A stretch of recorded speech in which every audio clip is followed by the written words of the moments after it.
And it's time to go live. Hi, I'm Dan Kingerski on the Pittsburgh Hockey Now platforms. Trying to get rid of myself here. Oh, I see what's happening. I'm actually doing two different screens here. And one is landscape, one is portrait for Facebook. Aha! I got it. Now I'm going to hide that, so I'm just here talking to myself a little bit. So here's the deal. This is the Penguins live chat. I am in Stockholm. It is now after 6 p.m. So cheers. This is an Eriksberg lager. They make their lagers really dark and big here. Ooh, see that? I will be imbibing through the show because, well, I've been up since 3:30, 4 a.m. I actually don't have jet lag, which is awesome. And I know it's only noon back east, so we've got lots more time. Although, in theory, I should actually go to sleep in a few hours. We'll get into it. Here's what's on the live chat. We will talk a bit about the Penguins' defense, starting with Harrison Brunik. We got more on the Penguins' plan for Brunik and what they're doing with Harrison while he is out of the lineup. I'm happy to say it's a PHN exclusive. So there's that. We'll talk about Ryan Graves as well and how I think Graves sort of changes the equation. Also, Connor Clifton changes the equation too.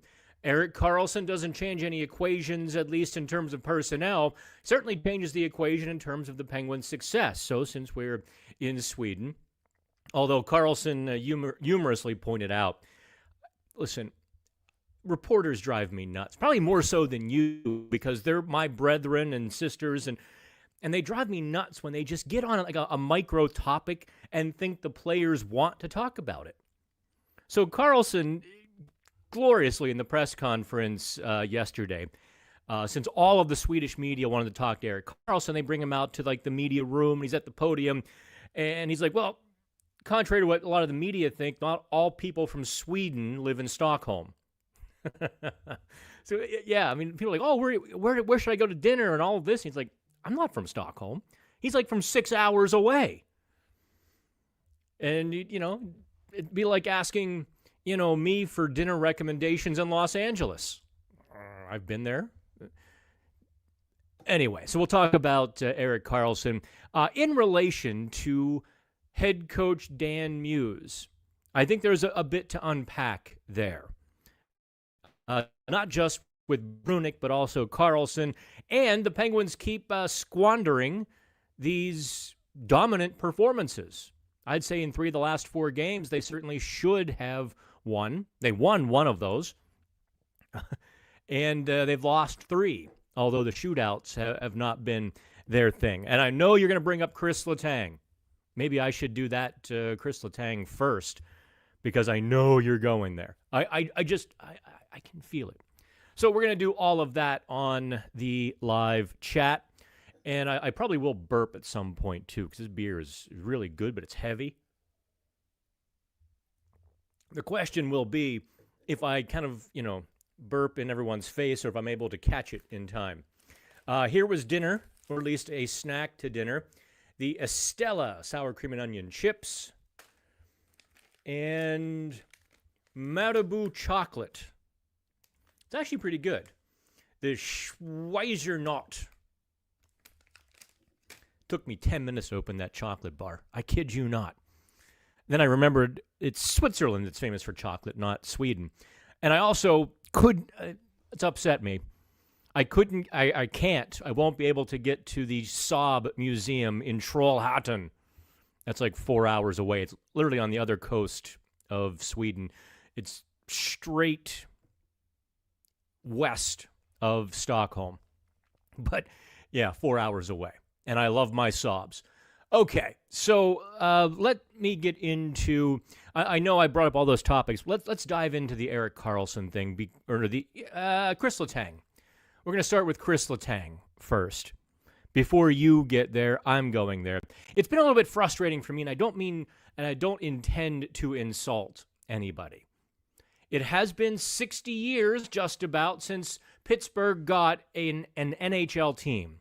And it still kind of boggles my mind that some people still think that hockey or coaching hockey is like 1960s high school football. Hold them accountable. That'll change Kris Letang at 38 years old. I mean, come on. Do you really think, I mean, listen, Kris Letang has had some ghastly, awful, brutal, horrendous, awful, terrible, what are you thinking type turnovers in the last couple of weeks. That follows the first several weeks of the season in which his play really was subpar to begin with. Now that he's elevated, he's making some pretty brutal mistakes. That turnover in New Jersey was just, wow, bad. And I get fans going, do something about it, Dan Muse. Do something. Honestly, though, do you really think at 38 you're going to change Kris Letang's game? Second of all, do you think he's walking in the locker room like, la, la, la, I played great, guys. What happened to you? No, of course, you don't have to hold him accountable. That's a given. He's accountable. There's no such thing as unaccountable in this scenario. There's fan frustration, but do you expect a head coach to react like a fan? Throw sticks on the ice, flip tables, kick the bench, and excoriate Letang publicly? Do you really think that's going to happen because that's what you're feeling? No. I mean, come on. Stop. Kris Letang and those types of turnovers, all part of the same package. It's all baked into the casserole at this point, and you're not going to change it. If you scratch Kris Letang at any game in the near future, do you think he's going to be like, oh, geez, I guess I shouldn't have made that turnover, huh? I guess I'll double think or think twice next time. I mean, come on. If you really believe that, you're a zealot, or you need a cranial extraction from a certain cavity. The bottom line is, no, Kris Letang very well might find himself scratched at some point this season because his play really has been inconsistent, up and down, and not always above board. He's been through a lot in his career. At 38, a lot of hard miles, health problems, and all of that. You might get into a situation with this crazy compressed schedule where a scratch is kind of necessary. But you don't embarrass a player. You don't do those things. No coach is going to do that.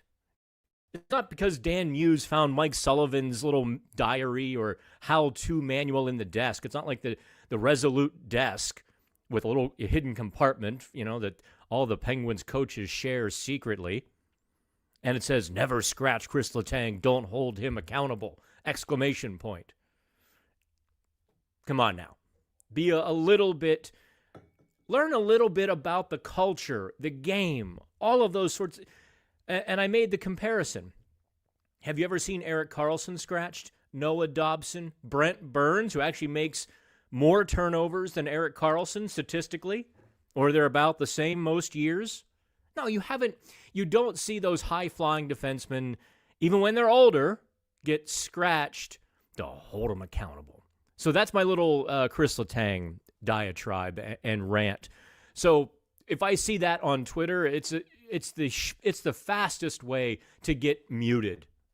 And if you keep going and you just won't stop, you just get blocked because I don't have time in my life to keep explaining the same thing over and over.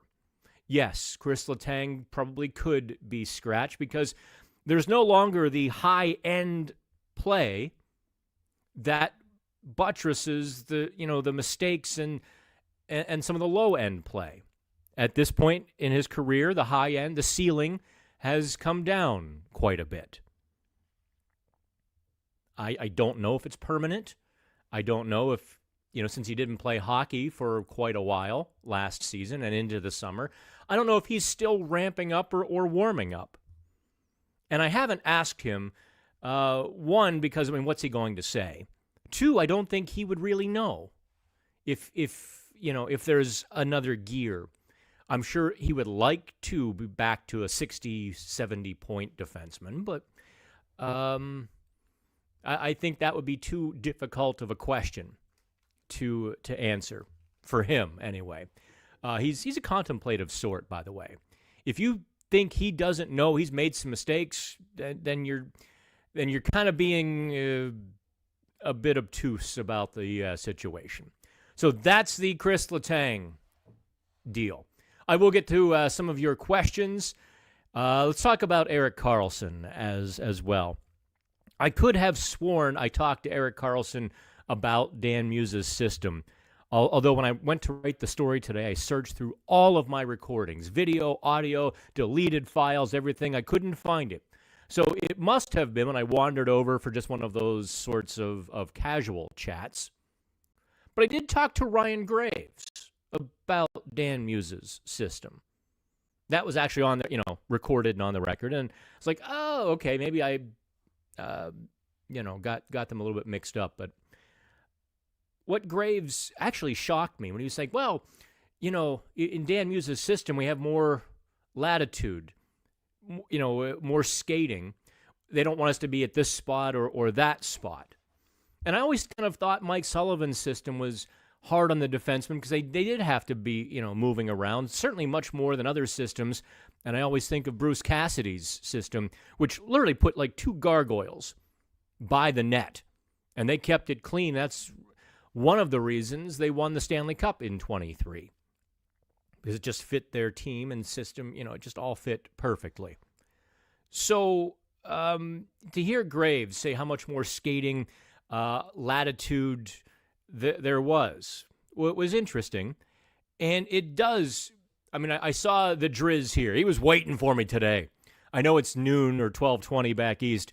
Driz was waiting on us. And here's his question, which I'm just going to roll it all into this talk here. How much do you think certain systems positively or negatively affect players? I'm thinking specifically about Erik Karlsson and to a lesser degree Ryan Graves. I didn't even see the Graves part, Driz, so yeah, we're touching on it. Is this somehow an indictment on Mike Sullivan? Well, I don't think it's an indictment on Sullivan. Clearly, he had a lot of success. Kris Letang, certainly throughout his career with Mike Sullivan, didn't not put up points. Certainly wasn't he was never not involved in the offense under Sullivan. So, but there certainly was an incongruence with Erik Karlsson and Mike Sullivan. Whatever it was. If there is an indictment, and again, I'm not saying there is, I'm just saying if there was maybe a point of contention, it's that I never felt in 2 years of talking to Erik Karlsson and, nitpicking or actually not nitpicking, but asking about small details of this or that, and the cumulative effect of those conversations over a couple of years certainly gave me the impression that Karlsson never felt like the system empowered him. He never felt like it was built for him, or he never felt like he was a big part of it. I always attributed that to him feeling like he needed to get the puck off his stick. That was part of Mike Sullivan's system. Get puck, move it to your star centers. It's not exactly a dumb system, right? If a coach said that with Sidney Crosby, Evgeny Malkin, and the talent the Penguins had for most of a decade, well, that would make sense. Now with Dan Muse, the way he's empowered defensemen, good Lord, the work Ryan Graves is putting in recently. Ryan Shea, Parker Wotherspoon, Erik Karlsson, all of these defensemen are playing some of their best hockey. I can't speak to Ryan Graves saying it's the best hockey of his career over the last several games because, A, it's a small sample size, and B, I didn't really pay a lot of attention to Ryan Graves in New Jersey or Colorado. So I really can't tell you if the last few games have been, towards the top of his career. I can say certainly they've been easily the best of his Penguins career. And I can say this season, Erik Karlsson has consistently been brilliant. Sure, he makes mistakes. You're going to get that. It is a game of mistakes. And especially when you're Carlson, sometimes you're fighting your second nature, trying to do too much and all those sorts of things, and mistakes are going to happen. Yada, yada, yada. Muse's system is certainly helping the defenseman. I think the evidence is overwhelming. I did ask Muse after, is it the LA game or the Capitals game? I forget when I asked Muse. I mean, listen, this season has been just a giant gelatinous blur for me. I mean, there are days I feel like I'm swimming in like a pool of Jell-O. Just everything sort of, nothing feels good physically. You're just kind of fighting through motions, everything. And that's, well, because we've had 3 long road trips, counting this one already. Let me have a little more Carlson, or what's this? Eriksberg lager.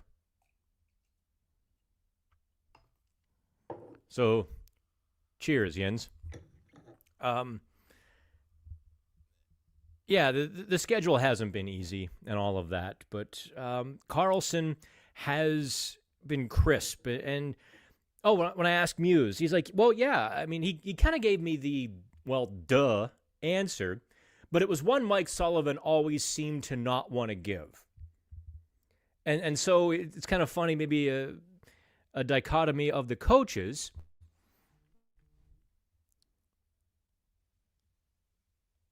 I just got a fairly irritating text, having some issues on some other business fronts. Anyway, Muse like, well, yeah, we sit down, we thought about it, we diagrammed, and we really tried to create a system to maximize the players.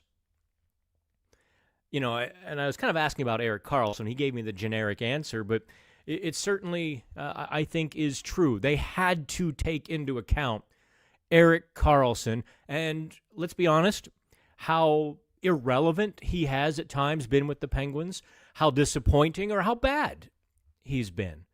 For 2 years, he really hadn't lived up to any of the hope, the expectations of when Kyle Dubas acquired the reigning Norris Trophy winner.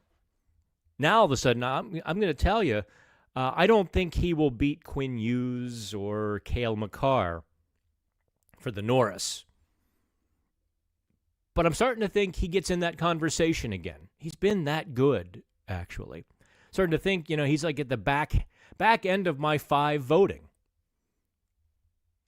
If he keeps going like this, maybe he gets into the middle there and he gets, more people than just me starting to think about that possibility. By the way, here is the mall. On your left is the main Swedish arena. On the right is the practice arena, and then you got like that mall. That's towers of a mall that go off in both directions. It's like this huge complex. It's kind of cool. It might be bigger than the Mall of America. I mean, it's gigantic. Hey, don't forget to like, subscribe, and do all of that stuff while we're doing this as well. And here's it's a rink built in the 1950s, at least the practice rink. You can see how steep those steps are. I mean, that's not a camera angle thing. Just look how steep. You do not want to trip on those steps. You are going all the way down. All right, let me get to a couple more questions here, and then we'll double back into some of the other topics. I'm not going to do an hour and a half today. That's for sure. I want to actually get out and get to Old Town and get to actually have some dinner, because that candy bar I've got here and the little bag of chips are all I've eaten today, and it's 6:30 local time. Cal says one of the major factors for the improved Penguins was getting rid of Mike Sullivan. You know what, Cal?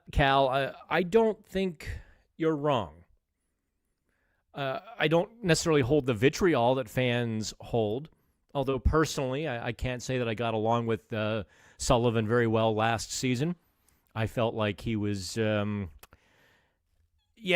felt like I was in his doghouse, And no matter what I asked or which way I went, I was getting kind of I was getting the crap sandwich from the coach. So but I never hold that against anybody. There have been some players who've been crappy with me or didn't want to talk to me because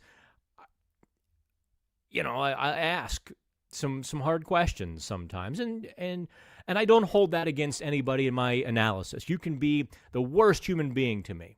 If you play well, I say you play well. If you played bad, I'm going to say you played bad, and I'm not going to exacerbate or accelerate any of my analysis. Even if you're good to us, like Alex Nedeljkovic, let's say, I wasn't going to overly inflate his tires. So, yeah. Part of getting rid of Mike Sullivan,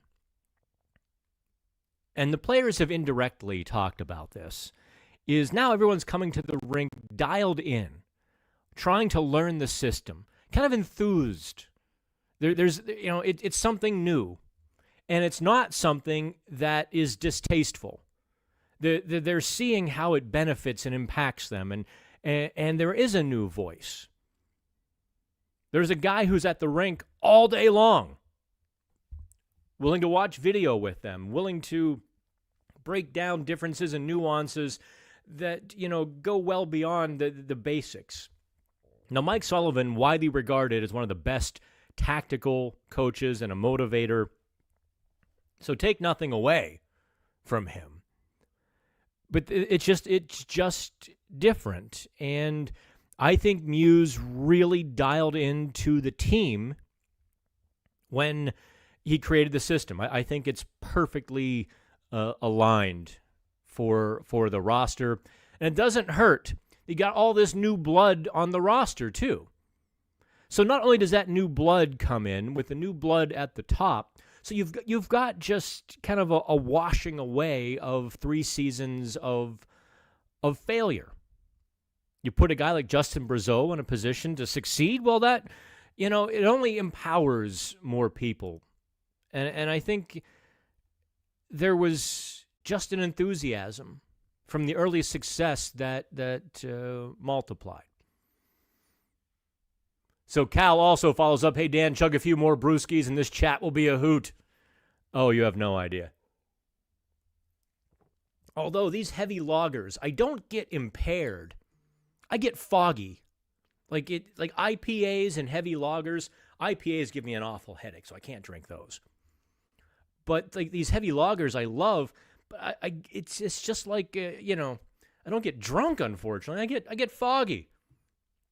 All right, let's go to Sergey. You've certainly been a gloomy Gus the past few weeks, as if you were expecting them to crash back to earth.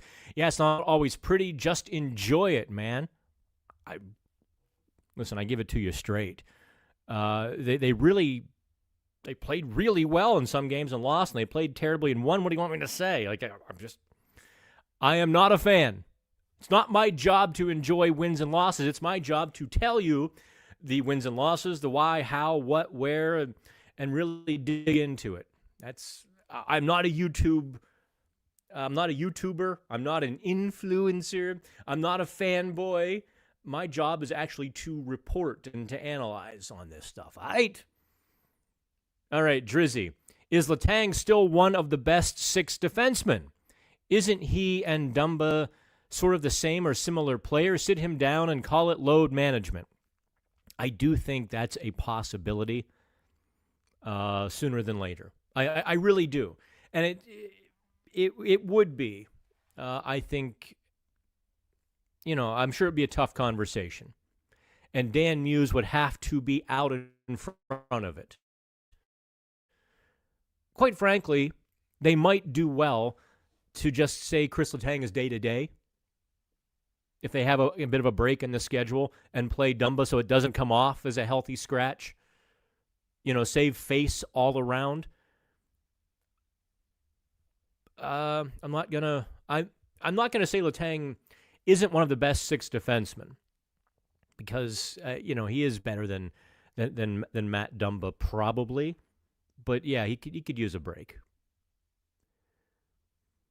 Corby 2191. Well, we'll just go with Corby. Hey, Dan, not sure if you know how much or know much about the prospect, Mikhail Ilyin. Well, I met him. We talked to him in July. I got a good firsthand look at him, although his travel schedule got just mucked up beyond belief.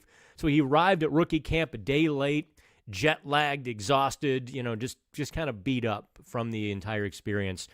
I think it was almost like 40 hours it took from Russia to Pittsburgh. And there was a detour here. I think the detour might have been through Stockholm or Helsinki that wasn't planned, and it was an ordeal. So we didn't get to see his best. But yeah, the Penguins were certainly willing to go to the expense and the trouble to bring him to Pittsburgh for a couple of days. And he will, by plan, I think, be in the organization next year. Putin willing. Anyway, Ilyin has 19 points in 25 KHL games as a 20-year-old. Is there much projection or any organizational expectations for this kid? Yeah, I think there are some expectations that he, has talent and has potential. You don't go to that trouble for a guy you think is a borderline, AHL player. You don't go to that trouble for a future Wheeling Nailer. All respect to the Wheeling Nailers. Yes, but I also don't think the Penguins set numbers like you might be thinking. They have got a state-of-the-art player science program. And I mean, they are devoting and investing heavily into the player science. Everything from like the minutia in skating strides to shots and gameplay. They are really going all out to find every possible competitive advantage. Go back to what we talked about over the summer, that Kyle Dubas was so proud that they got an extra 12% out of Joona Koppanen's skating. And I forget who he was. He referenced that in relation to helping somebody else as well. Regardless of who that, who was the other person he was talking about, yeah, the Penguins are really doing a lot to get everything out of prospects and veterans and so forth. Yes. Yes, they do have some expectations for Mikhail Ilyin. Took me forever to explain that, but hopefully I dropped some knowledge that helps with your context as well. Big Joe, I know it's early. Oh, you're giving me the Dan Muse answer. Well, it's early. But do you think Muse can be more than just a developmental coach? He seems to be able to adapt to his players so far. Yes, Dan Muse is coaching his butt off. They are winning games. There is a system designed for the players to be successful, not just the star players, but he's finding a way. Every button he's pushing is succeeding. Justin Brazeau and Parker Wotherspoon and Ryan Shea and even the third liners, even the fourth liners. Look at how well Connor Dewar, Blake Lizotte, and Nola Chari were playing. I mean, they were pretty fantastic until Achari got hurt. And even if they put, let's say, Koppanen on that line, or if it was Philip Hollander for a while, it was all good stuff. So, yeah, listen, Dan Muse never saw himself as a developmental coach. Maybe we put that label on him, like, oh, okay, you bring him in, you transition for a couple of years, but it goes bearing, it's worth noting here, the big picture. The Penguins aren't really in transition. They've added a lot of new players on kind of show-me deals, but the core of the team, still the exact same. Let's go, Drizzy, I've given you a hat trick. Okay, this is the last one. I'll go to you on Drizzy here because I see Ben Kindle. Is Kindle better served back at his third-line center spot? Maybe Heinen or Koivunen a better fit on Crosby's wing, and Hayes makes them look slow when he's on the ice. Okay, That Hayes thing's obviously a kind of a unconnected rejoinder there. Um, I don't need to get into that. Koivunen is not playing great hockey in a lot of situations this year. He was terrible on Crosby's line, and it's because he was too disconnected from the play. This might be a case where a player was better in Mike Sullivan's stretch system and not so good in Dan Muse's tight, connected sort of offensive pack mentality. Because he's been, his last week, 2 weeks, or 10 days anyway, have been exceedingly much, much better than the first couple of games this season when he was brutal. Even when they first brought him back, some of his games were just bad. He's getting better. He's getting some traction, but he still is not great with staying close. He's not great with the tight puck support that is part of Dan Muse's system. So he's been much better with Ben Kindle than he has with Sidney Crosby. That's for absolute sure. No, I absolutely think it's better for Kindle's long-term development to spend most of his time as the third-line center, not as a winger to Sidney Crosby. Because think of how many times we've talked about Crosby wingers. That's Sidney Crosby's line. He's driving it. He's dictating it. You're playing around Sidney Crosby. And Ben Kindle has the ability to play Ben Kindle's game. I think if center is his natural position and you view him long-term for the next 10 or 15 years as a center, then I think it's certainly better for him to play third-line center. That does not mean, however, that if you're behind or late in a period, some offensive zone chances, you don't stack the line and put Kindle beside Crosby or Kindle beside Malkin or whatever the case may be. I think that's reasonable, and we've seen Dan Muse do that a lot. You see him really going back to that sort of sit down. I hate to say this, trigger warning. Goes back to a lot of Dan Bilesma's thinking.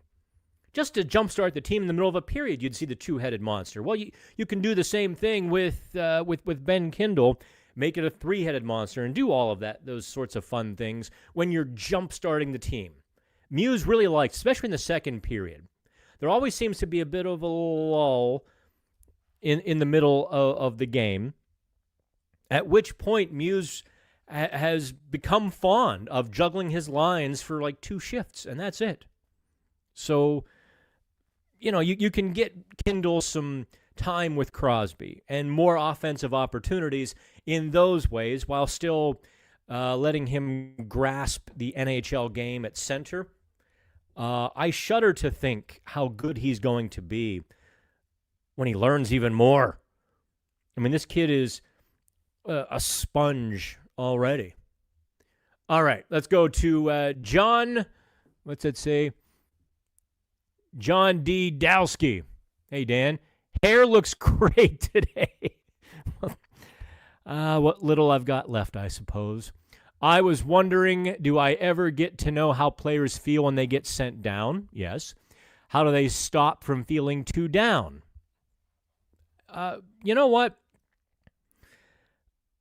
I just talked with Ryan Graves about all of that, and I did that after the morning? No, it wouldn't have been after the morning skate in New Jersey. I guess, after the game in New Jersey, because that's when he scored the goal off Andre Palat's face, chest, something.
Okay.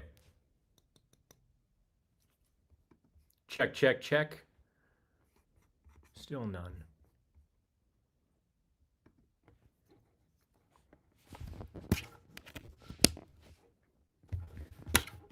All right, let's do it this way then. No microphone. Okay. John didn't get to hear any of the answer. Oh, damn it. Let's see here. Audio's gone. Audio. I don't know. That was. I don't know. I don't know what happened there. Boy, everyone's telling me the audio's gone. I get y'all. Okay, where's John's question? Let me get back. Okay. Oh, my hair looks good. Yeah. Anyway, okay, so let's dive into this. Yes, I did talk with Ryan Graves about getting sent down. I didn't mean to do it. After he scored the goal in New Jersey off Andres Palat's face, neck, shoulder, whatever it was that he hit him, I did wander over and have a chat with him. And the way I asked it, I said, listen, I don't like that stuff. I don't like getting into the personal stuff. There's enough reporters who don't do enough hockey, who focus exclusively on how did you feel, and I have no use for that stuff, usually. So, what I said to Graves was, have you put the past behind you and been able to start to settle in here as things go forward? And what he said was, listen, it's a bitter pill to swallow. It sucked going down. But him and other players who have been able to rebound from that situation, what they have done is take that opportunity down in Wilkes-Barre and go to work, improve things, work on different things. And what Wilkes-Barre, Kirk McDonald, the coach down there, they put the puck on Ryan Graves' stick. He was playing 25 minutes per night, running the top power. I mean, go figure. And they challenged him to add dimensions to his game. Be more offensive, not necessarily an offensive defenseman, but be more, in line with the offense. Okay, now it's good.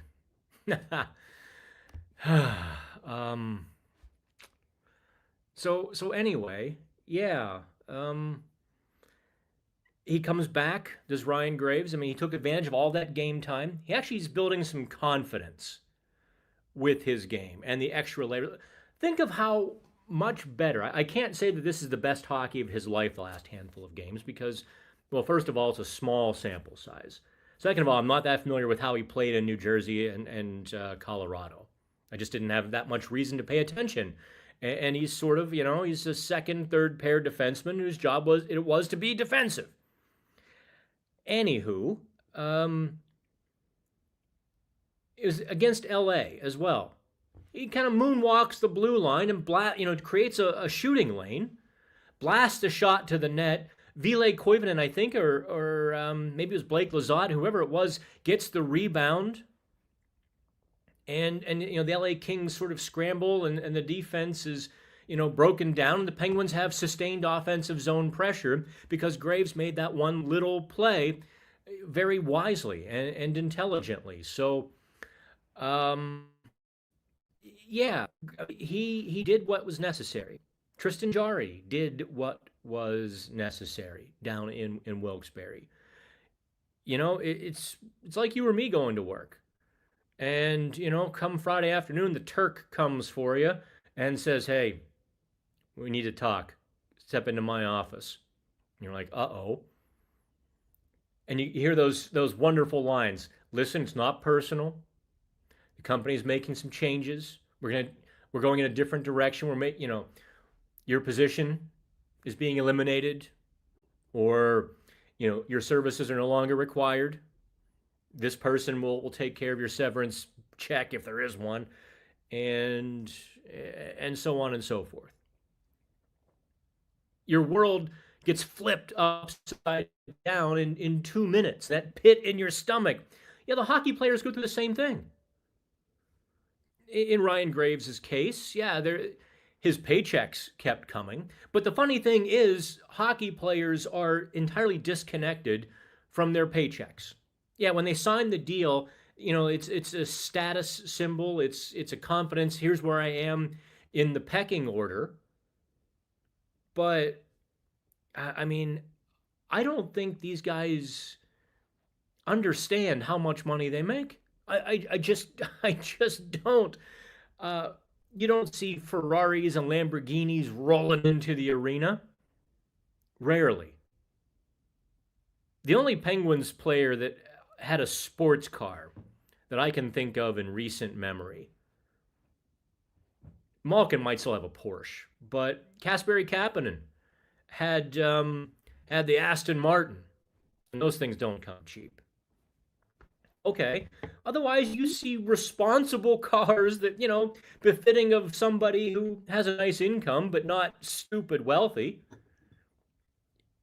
I guess back in the day, Letang and Fleury used to have Porsches along with Malkin, and they were just like flipping them and selling them between each other and having some fun. But even then, it wasn't about money. They were just stupid kids who could afford a Porsche. I digress. Thanks for enjoying the trip, and now I'm self-conscious about my hair. I'm like, okay, is that sarcastic or not? Let's get to the next question now that we've got sound back. The bottom line is, says Michael Parker, this team has to make the playoffs.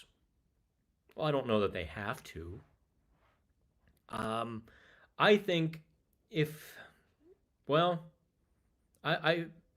know what, Michael, maybe you are right. Because as I've said before, the season can't end in the middle. You make the playoffs or you get a good draft pick. You can't whiff on both of those agenda items. It's mutually exclusive, probably. But I don't know. Let's just say some team comes to the table tomorrow with a humdinger of an offer for Brian Rust. How do you say no? Or if they come to the table with a great offer for Erik Karlsson, how do you say no? Those are interesting questions. But if they don't sell, gotta make the playoffs. Gable Fisk, in regards to load management as a concept, do you think it's a matter of one team doing it and then the dam breaks and everyone follows? No, hockey is oddly, while a copycat sport, if somebody did, look, think of Kyle Dubas's reputation, Gable. Think of how different people perceive Kyle Dubas's thinking and thought process and so on and so forth. Until you win a Stanley Cup doing something different, no one pays attention. Or people pay attention, but it's second best until you win the Stanley Cup. Load management is a ripoff to the fans. Well, no, it's not. Their job is to win games, and if let's just say you thought Kris Letang was flagging, getting too worn down and tired, and you have 2 home games back to back, and you scratch him for 1, that's what's good for the team. If you start coaching for the fans, you will sit amongst them. Let's go to Big Joe. If Horkoff keeps tearing it up in college, do I think he can maybe make a Kindle jump next year? Would he be able to play in Wilkes-Barre? Yes, he can play in Wilkes next year because he's gone to college. That was the whole Gavin McKenna thing. Not that McKenna would think about playing in the AHL, but so that there wouldn't be a juniors or NHL decision for his GM. He didn't, by going to Penn State, he removes that. He can go pro next year. And if he has to spend some time in the AHL, like Shane Wright did, well, again, not expected, but I guess in theory possible. And the same would go for Will Horkoff. I blowed up Horkoff after the rookie camp and tournament in July. Wildly impressed with that kid. Hugely impressed. What's he have now in Michigan? 10 goals? Or did he score more this past weekend? I think he was 10-6, 10 goals, 6 assists in their first 10 games at Michigan. Of course, most of those first 10 games were against non-conference opponents. But he had another heck of a game as the Big Ten season started too. So, yes, I do think Horkoff can make the jump next year, or at least challenge for it. Let's see here. It's called Hockey Moneyball. Let's go back to Michael Thompson.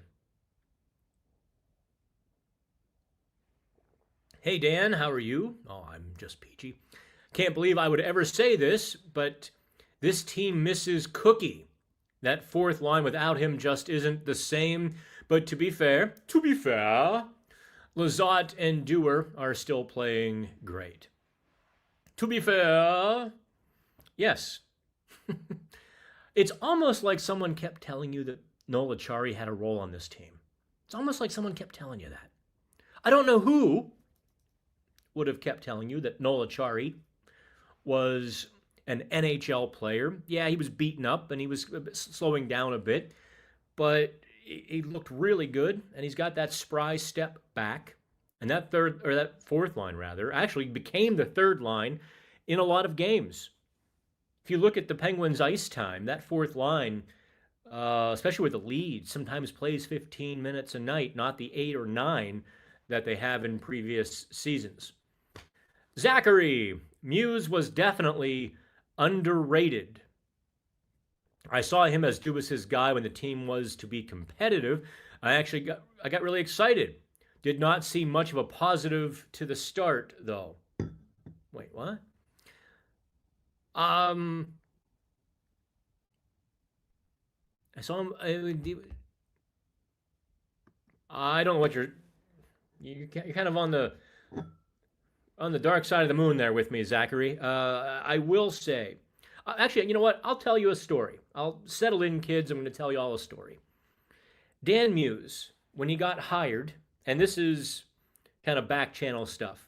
When Muse got hired, I got a bunch of texts from some of my friends in low places in junior hockey and scouting, and different coaches at different levels who I keep in touch with, who very kindly keep me in check with some of my hockey opinions. Like, oh, okay, this, they'll help me with the X's and O's, but also, hey, that's a little bit, you're going off on the wrong track there, and they pull me back, to more hockey insider sort of eyes. But anyway, Dan Muse is obviously down in the USHL and with the USA program coaching up a storm. But he really didn't have a big reputation. Early in Muse's career, he kind of had, you hear Dan Muse talk now, he's got a strong, commanding voice, right? Wasn't always the case. One of the things Muse had to work on was, in fact, his voice and his speech. He could be, kind of quiet, or, who am I thinking of? Like Kirk McDonald in his interviews can be a little bit mumbly. And from what I understand, Muse was a bit the same way. Although when Kirk is yelling, there's no question he's yelling. You hear him all around the arena. Muse was known as a brain, and he began to sort of get a reputation. His success in the USA program and in the USHL, and he had a champion somewhere. The Nashville Predators needed an assistant coach under Peter Laviolette, and this champion kept banging on Laviolette's door. Hey, talk to Dan Muse. Talk to Dan Muse. Hey, no, I'm serious. You need to talk to Dan Muse. Stop it. Do it. So into the process, Laviolette, the way the story is told to me, right? Sometimes things get that tin can effect where the story takes legs and maybe gets a little bit exaggerated or twisted through time. But the story goes that Laviolette sort of acquiesced to this champion and interviewed Dan Muse, not really expecting too much, just kind of doing the favor. And okay, I'll talk to him, whatever. The interview goes so well because what Muse did was made just this 4-star presentation about the Predators, the team, their system, what Laviolette was doing, how he could help, some of the things he was seeing. Creates like basically a binder, a phone book of a binder. And for those of you who aren't old enough to know what a phone book is, ask the old people. Muse does this and basically gets hired on the spot. He just wows Laviolette and staff to the point they're like, we can't not hire this guy. He's ours. And that's why, obviously, Laviolette brought Muse with him to New York. So that's the origin story of Dan Muse making the jump from sort of the lower ranks of hockey, the younger players, into the NHL. That's how it went down. He just went and did his homework and presented so well. They're like, dude, that's our guy. Let's go here. Let's see here. Lost. Okay, now getting through the comments of the lost audio. Let's see what Cal says. I'm guessing a split in wins with Nashville over here in Sweden. If they lose both, can you hear the trade winds blow? No, I don't think so. I think if they come home and lose a couple more, then unfortunately, and I don't think they would deserve it, but unfortunately, I think at that point they would stop getting credit for how good they were at the start, and people will start saying it was a fluke. Zachary, with the upcoming 10 games, I know it's a lot of pressure, but if this team is serious about trying to make the playoffs, do you feel they should be able to go on an 8-game win point streak? Well, good Lord. No pressure there. An 8-game point streak. That's what you're expecting? No team in the NHL rolls off an 800 winning percentage all season. So relax a little bit. I mean, I think with the Penguins, if you want to see them at that 600 level, if they're able to maintain a 600 winning percentage, they're solidly in the playoffs. And that includes ups, that includes downs. Just flashed to Jonathan Panette. Did you ever see Jonathan Panette, his comedy? Oh, I don't do ups, push-ups, sit-ups. No, I like downs. Sit down, lay down. Put a plate of lasagna in front of me, I'll wolf it down. Play some music, I'll boogie down. I don't like ups. Ups are energy.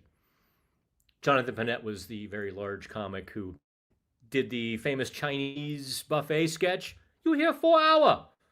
Why you here 4 hour? You go now. That was in the 80s, and that lasted for that carried his entire career. All right, salute from Moscow. Cheers. Not sarcastic, more volume. Well, I really can't. Actually, let me see if I can crank the volume. Pump up the volume. Here, there. I just cranked it up. Hopefully that helps a little bit. Let's see here. Love how this team is capable of rolling 4 lines when healthy. This core has seemed to be at its best with load management and depth. Until recently, no player had played less than 10 minutes under Dan Muse. And even then, it was like 9:48, I think Vilja Koivunen had played. Let's see here. Gable, do you think these international games grow the sport, or are they more of a paid junket for players and team staff? I don't know, man. You really have to grow hockey in Sweden? I have a hard time thinking these international games really matter. There's not. I don't know. Maybe I'm being a curmudgeon about them, but I don't think they make much money. I don't think they really grow the game in a tangible, lasting, impactful way. I mean, it's nice that some of the Swedish kids get to see Erik Karlsson play an NHL game. But that's, I mean, I digress. Apologies for the Muse comment. I meant to say, oh, this is from Zachary. I did not see this current team getting off to a hot start, but I saw potential in Muse to be a good NHL coach and one that Dubas planned on staying with. Okay, that cool. Now we're back on the right side of the moon. Let's get to the last one here because I am coming up on 1 hour, and I still have some of my Eriksberg. Yep, it's good. All right. In fact, maybe I should end the show with downing this. Yep. Last call for questions because I'm going to finish that and actually go to dinner in Old Town. I'm forcing myself to go to Old Town tonight. So let's see here. Where is it? That regular dude. Hey, Reg. Let's presume the Penguins are in a wild card spot come the deadline. If they buy, what sort of players do you expect them to pursue? Well, that's a really good question. First of all, their buying will be limited to the price tags. They are not going to spend a first-round pick, probably not really a second-round pick. Well, maybe they've got a ton of second-round picks, so maybe they can spare one or two of those and a third-rounder. You know, we're talking about those expendable veterans on an expiring contract, sort of a rental kind of player who generally fetch a second or a third-round pick. Otherwise, you're talking a hockey trade. Let's just say there was a young player that they liked, the other team likes, and I hate to do this to the poor kid. He's kind of getting the short end of the stick with the Pittsburgh organization right now. Owen Pickering. And you see a Jaeger for McGroarty type trade where the Penguins are able to add somebody who can come in and play right away while the other team gets a little bit of a developmental defenseman and, you know, they might need defensemen. I don't know.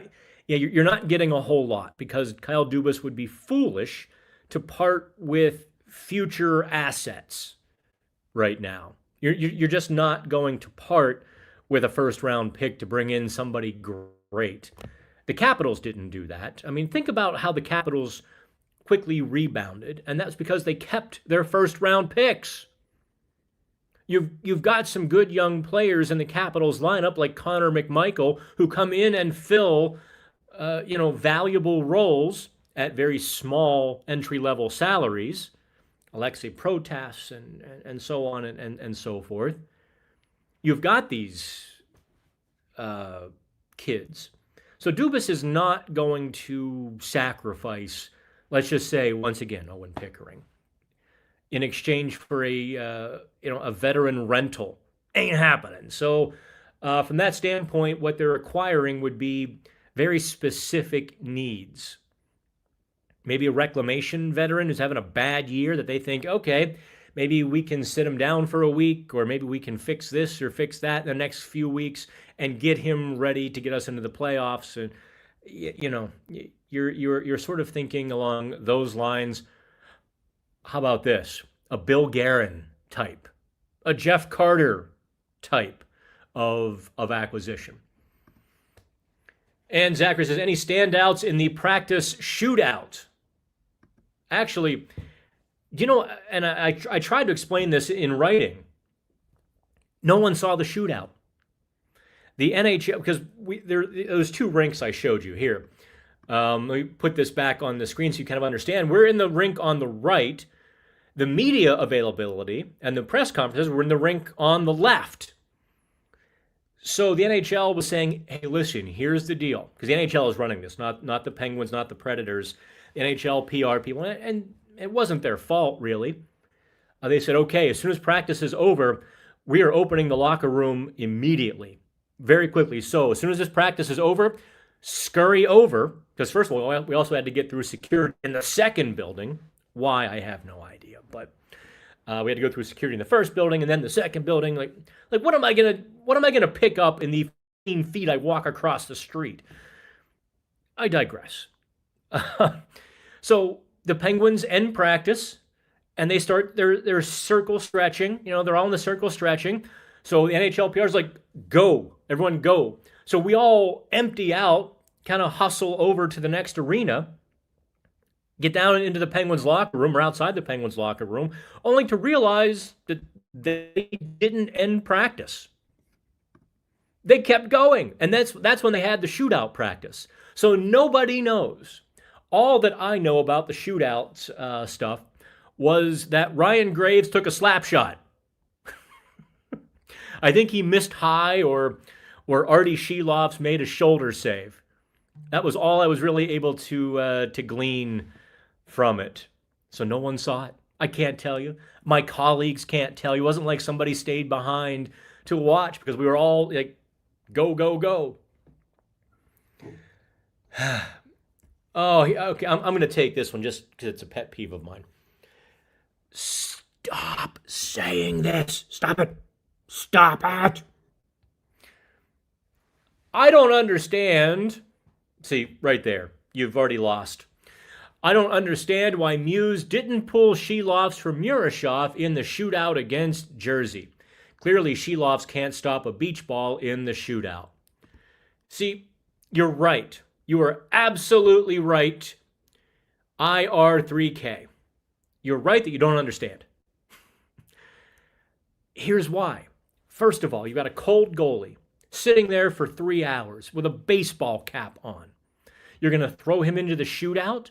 Second of all, not just cold mentally, cold physically.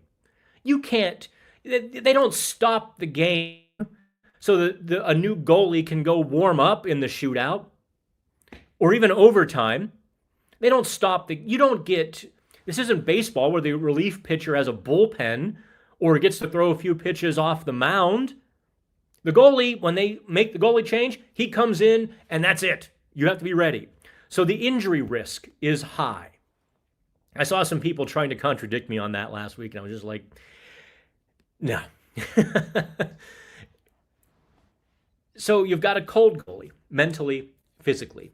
Injury risk is high. That goalie is not set up for success. So that's why you don't do it. I mean, look, hockey people, I think fans sometimes think that people in hockey are just idiots.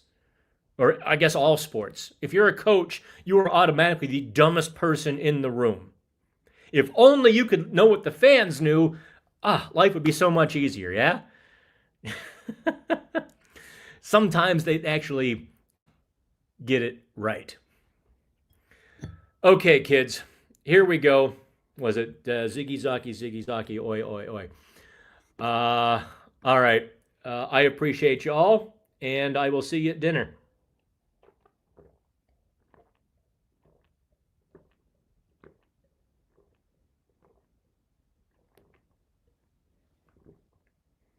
Cheers.